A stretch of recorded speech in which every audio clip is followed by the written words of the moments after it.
Hypervigilance and hypersensitivity are traits of PTSD and complex PTSD. This is what I'd like to speak about today. This is Stephen James Cervantes, and this is the Raven Rising Podcast. Now, back to the opening.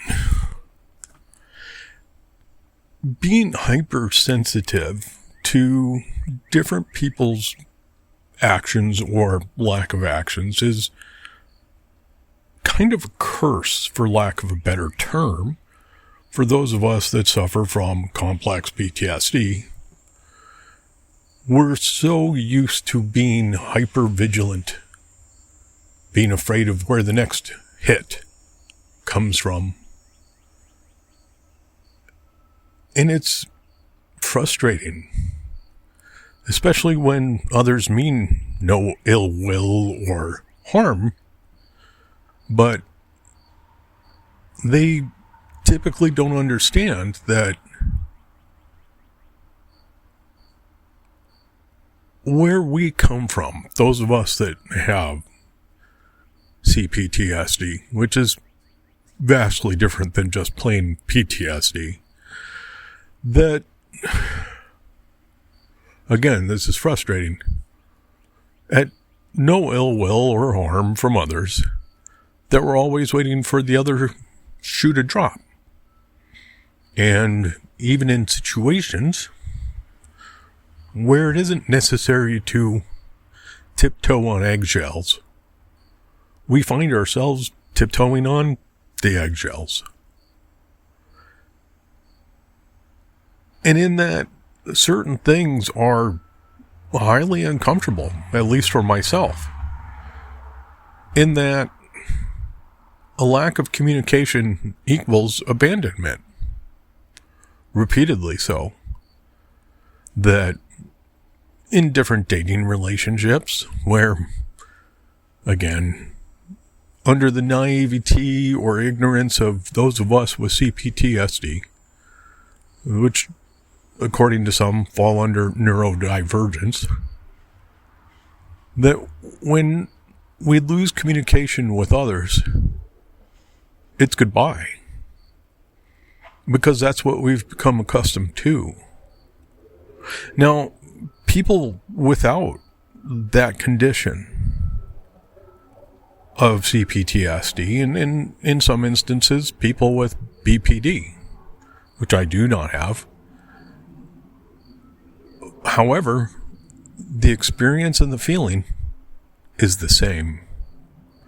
In that, once we believe that we've been discarded like trash, that we approximate that as goodbye. Now, I just recently took a government agency to task for their team missing the appointments that they set, and how that impacts myself in my situation. I really wish people would take time to have just a bit more consideration for the situations that some of us are in.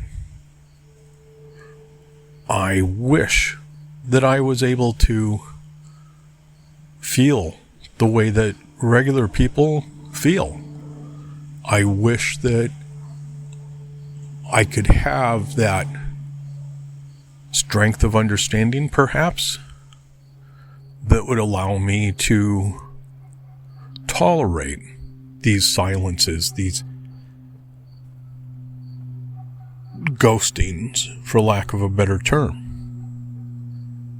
Now, in my personal life, any time that I've been ghosted, it was exactly that. Someone without the ability to say goodbye. And I've always tried to never be that person. I like to provide closure for others. I prefer to allow others the ability to move on with closure so that there's understanding between all of us that it is what it was and it's over. That was then, this is now. So when I find these strange impasses from people that I expect a higher level of decorum, participation, and then find them lacking, it's extremely problematic to me because, again, as I mentioned before, it feels like abandonment. Now, I understand. The vast majority of people who will listen to this are not orphans like I am. You didn't have your name given to you by a nun at an orphanage. You knew your parents. Or at least one of them. This is something I've never experienced. So being ghosted, even at birth, is just one of those things that has, over the years, been detrimental to my emotional well-being. I don't know how else to describe it other than abandonment. And maybe I get it wrong sometimes. But over the years of having owned a few businesses, if I'm busy, I let others know that I'm busy.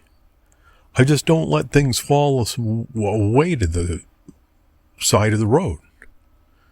In addition to that, when I was an officer of the courts, the expectations for me to appear early into the courtroom and to be on time for the hearing and to have completed my due diligence for the sake of civil due process, I wasn't allowed to just ghost the judge. Dear Lord, the amount of problems that would have created, to include my being held in contempt, which would include civil penalties of $1,000 or more, and involuntary stays in the jail, were normal in that process. Failures to perform, failures to appear, were dealt with by the judges with contempt, as you had expectations to perform by the court. I couldn't oops a court hearing. I wasn't allowed to say, "Oh, sorry, Judge, we just forgot." No. As a matter of fact, the judge would take extreme prejudice to that type of a situation. When the judiciary demands a certain level of expectation, you're bound, duty-bound, very much so, to perform at that level. Now, I realize that over time, the majority of you haven't spent the majority of your life in a courtroom like I have. Nor have you spent as much time in jails and sheriff's offices and police departments as I have. And I understand that aspect of it.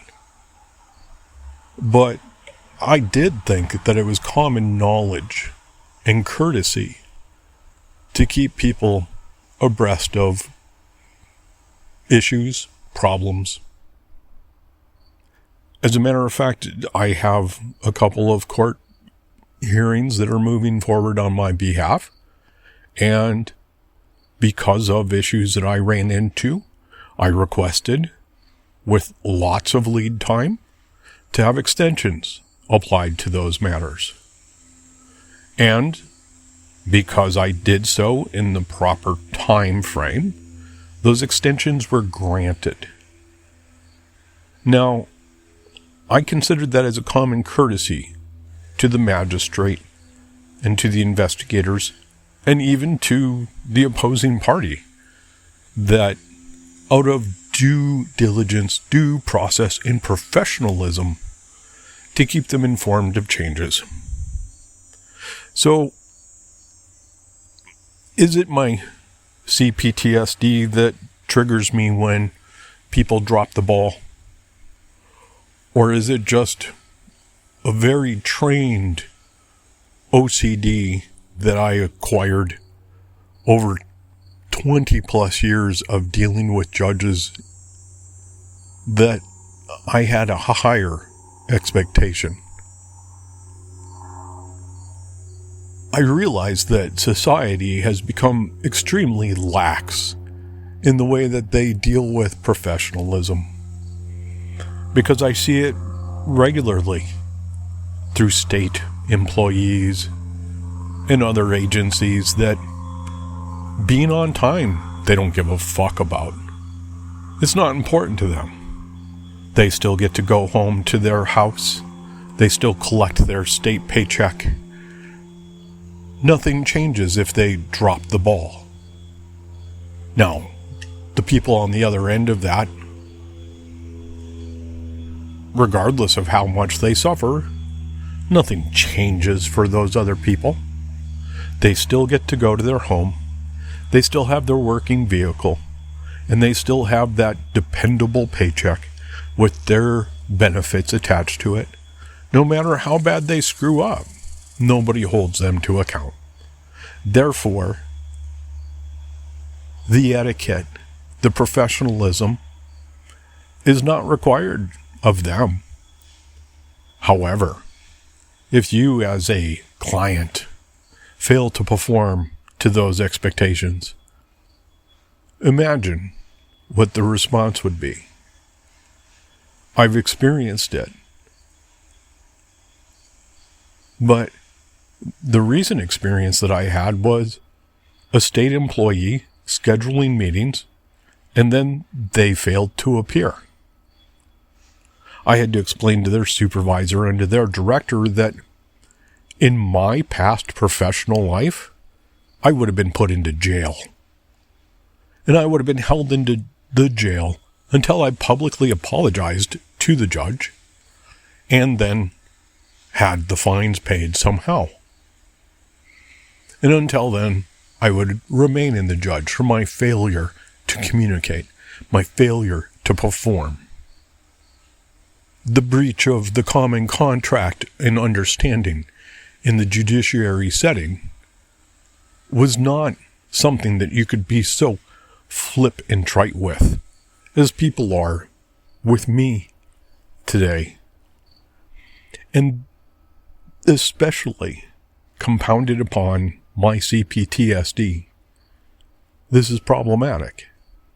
Now, maybe that's why I preferred working within the court system and being an officer of the court in my past, was that I had the dependability that the judge was not my friend, but if he said we were starting at 9 a.m., we started at 9 a.m.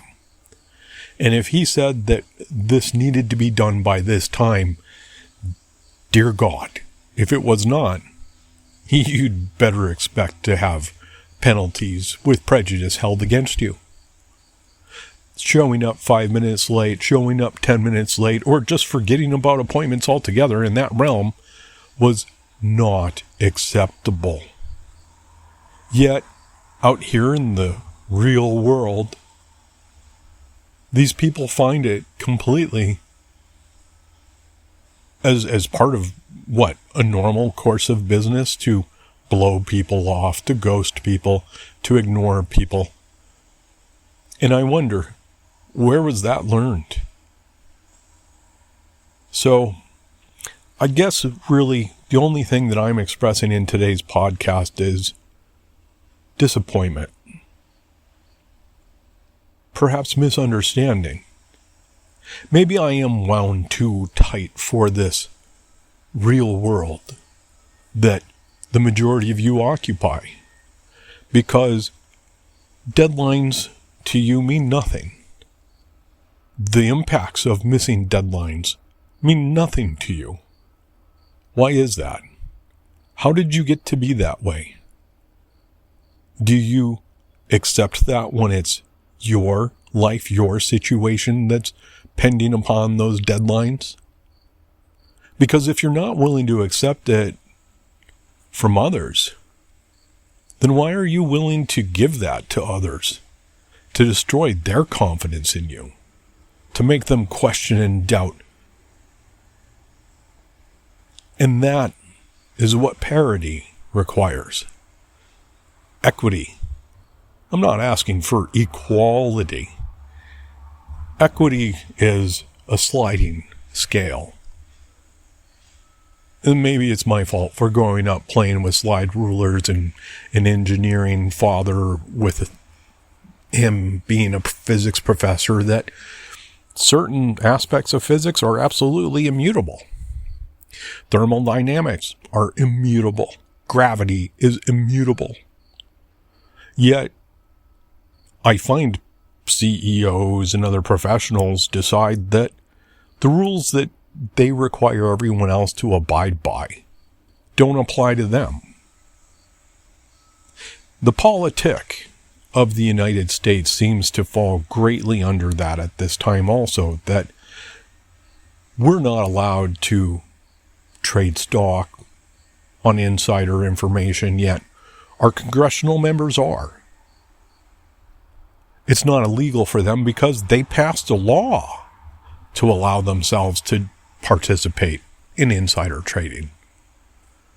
I didn't realize that the founding of this nation was to make House members and Senate members of Congress bleeding rich, to be exceedingly wealthy on insider information, and to have this star chamber that they create for themselves so they can pass laws to protect themselves. Yet those of us out here in the real world, the common folk, us lay people, if we even participated in any of that, would find the FBI, the FTC, the SEC, and other agencies literally bringing SWAT teams to our houses, dropping flash bombs on top of children, and then walking away laughing as you lay there bleeding because you dared improve your situation. I don't believe that there ever has been a golden age of the United States. I don't think we've ever achieved what could be considered that. But at the rate we're going currently, with the last few administrations, and with the behavior of our representative government, is that we're far, far away from ever meeting this golden age of the United States. The false promises of the Bill of Rights, the pretend aspects of the Constitution. Yeah, if I sound like I've lost faith and hope in the government at all, at large, within this nation, it's because I have. Because our political elected officials do not hold themselves to the same standards that they hold us to. Being a Taoist, things are supposed to be round. They're supposed to be equal. There should be an ebb and a flow. But all we see here in the United States of America is a government politic that does not care about the constituent, does not care about the voters. If they did, we would find more outrage from Congress when a grandmother is mistreated by law enforcement in Tuscaloosa or other places. But we do not have that. What they scream about is, did their dividends arrive late? Or do they need to pass another secret law to allow themselves a new way to make themselves filthy rich on the back of those people that voted them into office? And with that, I will close the Raven Rising podcast for today. This is Stephen James Cervantes.